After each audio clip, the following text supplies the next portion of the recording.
What's going on YouTube? It's Ben Nader, and thank you guys so much for checking out my channel again. I'm just blown away with all the new subscribers. I really appreciate all of you guys. If you're not subscribed yet, smash the subscribe button. This is the channel where we talk about recruiting, staffing, and starting your own business in the staffing and recruiting agency world. So if you love that, please subscribe right now. Otherwise, just like this video and that would be a super awesome too. So either way, I wanted to come today with a video that I've been meaning to do for a while. I thought that today would be a good day to do it. It's Memorial Day. Everybody's pretty much not doing business activity. And so it's a lot of time for thought and self-reflection and things like that. And so obviously you saw by the title, this is about sorting out your life and thinking about some things that you probably think you need to think about and you thought about before, but you haven't actually done maybe yet. And so I kind of want to emphasize and push you guys to maybe think about some of the things that I'm going to talk about today. And I don't want to make it too heavy and too crazy or anything, but these are some things that you need to do. And I think they're super important. They're actually things that I personally went through and, got through so that I can kind of break a little bit through a barrier to get to where I am now. So the first one is basically do an analysis of your time.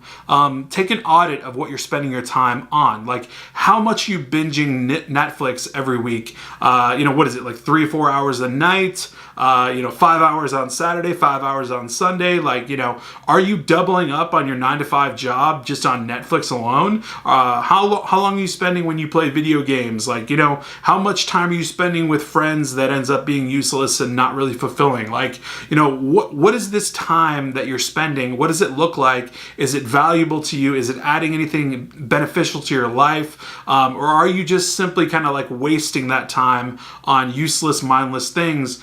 A teacher one time put it like you're just kind of like sitting there and engaged in the television just because it grabs your attention and just holds you there and you kind of get stuck onto it, right? So what are you getting stuck on? What is sitting there and taking up so much of your time that can be used in a more valuable manner? Now, I'm not saying you have, to change all of that in the blink of an eye, because you don't. That's not how you do things. But take an audit of your time and understand exactly what you're spending your time on. What are you making a priority and what are you not making a priority of? That's one thing. The next thing is figure out what that one thing is that's holding you back. So this is probably done a billion times over in everybody's head, but they never really bring it to the forefront of their mind, right? So what's that one thing? What is it? Is it your husband? Is it your girlfriend? Is it your cousin? Is it your mom?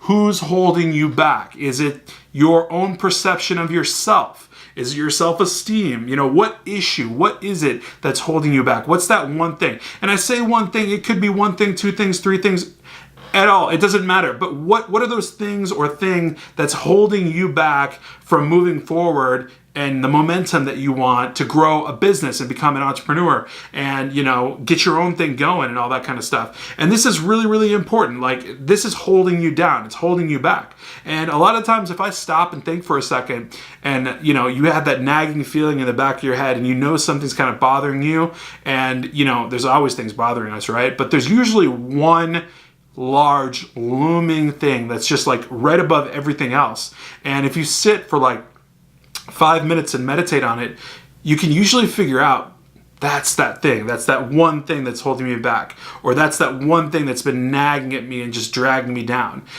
Figure that thing out. Figure out how to dissect it and figure out how to cut it off so that it's not holding you back anymore. That's the only advice I can give you on that. I mean, again, this is very personal. This kind of stuff is in your head. You need to understand exactly what it is that you're thinking about nonstop or that gives you this mental barrier that you have to break through. So figure out what that one thing is. And, that could take some time, right? Like a week, couple weeks, but you have to figure out what that is before you try to actually move forward without that thing, right? Because if you're just moving forward and being entrepreneurial and trying to just go, but at the same time, you're just letting stuff kind of mull around, your baggage is sitting there next to you, it's not going to work. It's going to weigh you down at the end of the day, or it's going to tire you out and burn you out, and you'll end up stopping and you'll end up questioning yourself and you'll end up, kind of being really dragged down. So figure out what that one thing is or what those multiple things are and just smash them, just squish them out. The next thing that I want to say is you have to ask yourself, and this is a really personal and intimate question, but how bad do you actually want it? I've asked myself this question a lot of times in the beginning of my journey, and still, but to a lesser frequency now. So how bad do you want it is a great question to ask yourself when you're starting anything new, really, but definitely an entrepreneurial venture. How bad do you really want it? Like, think about what those goals or what those, future achievements might be, and think about like, how bad do you actually want that? How bad do you want that car? How bad do you want that house? How bad do you want that freedom and that time or whatever it might be? Understand like what your level of desire for that is. And if you don't feel a strong desire for it, like just understand that it might not be for you and that it might not be worth your time.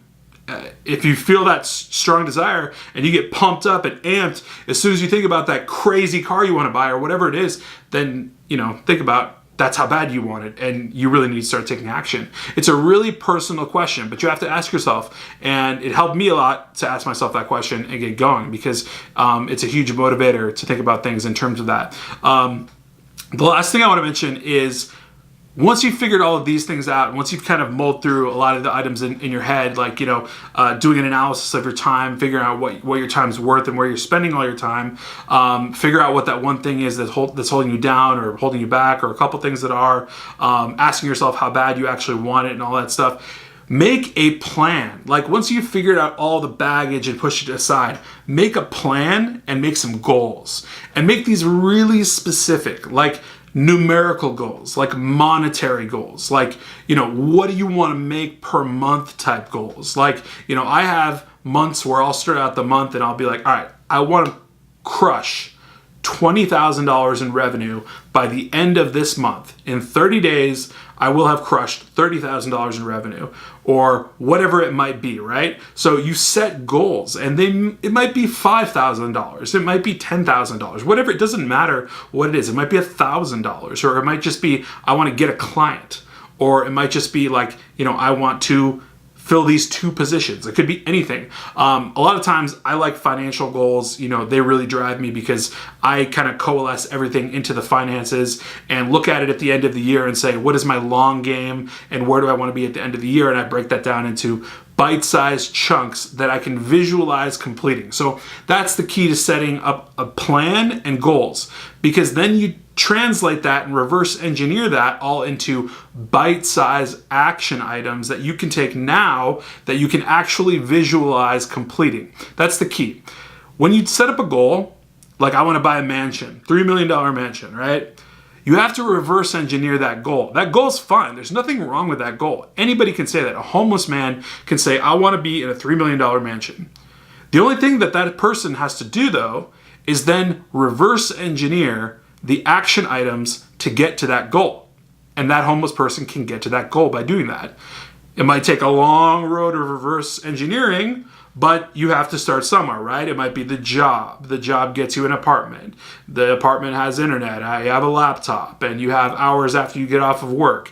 And then you start a website, and you start this, and you do that. And all of this reverse engineering is going to lead to where your goal is, on a higher scale than a lot of other people think about, because they're not intentional and they're not reverse engineering their goals to exactly where they want to be. So it's a big thing. It's a big deal. Make a plan, make goals, reverse engineer into action items that you can actually accomplish. I do this. I do this on my notes. I set them up. I hold myself accountable, and I look at it. I look at where am I at? What can I be doing better? How can I calibrate this better? And at the end of the day, to summarize all this, I've gone through all of this personally. Like the only reason I'm doing this video is because I have personally gone through this entire set of items myself. Like two years ago, a year and a half ago, this is where I was. Reverse engineering everything, setting up my goals, setting up my plans. Where am I going to be? How am I going to do it? And then taking action. And that's the key. Taking action becomes a whole lot easier when you do all of these things ahead of time and you get them out of your way. So to summarize, this is where I was personally. This is what I did. I audited my time. I figured out, what am I wasting my time on? Who am I hanging out with that's just bringing me down? What does my circle look like? What circle is important to me? Who do I need to re-network with and recalibrate so that I'm around the right people that are bringing me up and not down?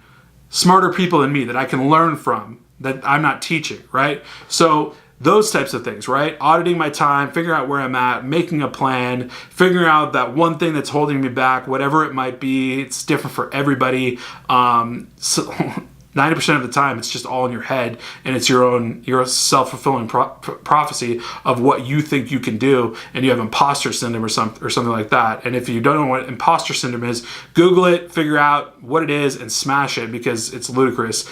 But anyways, guys, that's just some self-reflection, right? So I wanted to kind of do a video on how you can self-reflect, how you can get better, and how you can kind of boost yourself forward. And that's a little bit of my personal take on it and the personal way that I went about it. And I think that it's a good blueprint for a lot of people. So that's it for today. I'm going to catch you guys on Tuesday. Hope you're having an awesome Memorial Day weekend at the same time, but I will catch you guys tomorrow. Take care.